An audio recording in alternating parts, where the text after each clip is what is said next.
Welcome to Minute to Learn It with Edric Maguan. And the question for today comes from Janine Marca. She asks, my ideal age ba to start investing in real estate?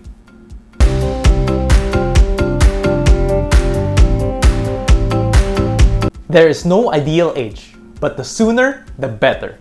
So if you have the financial capacity to start as early as in your mid-20s, you can definitely get a head start and maximize the capital appreciation and passive income early on.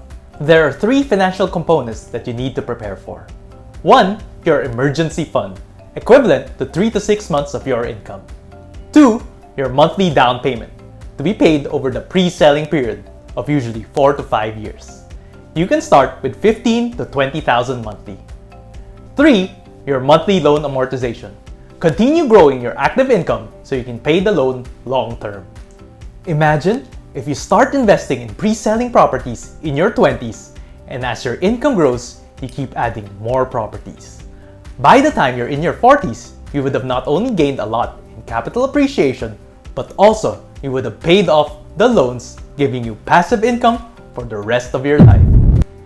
So there you have it. If you have questions that you'd like me to cover in my future videos, comment down below. If you need help in getting a property, schedule a Zoom call with me via the link in the description. See you guys next time! Check out my other videos and follow me on Facebook and Instagram for more investment tips.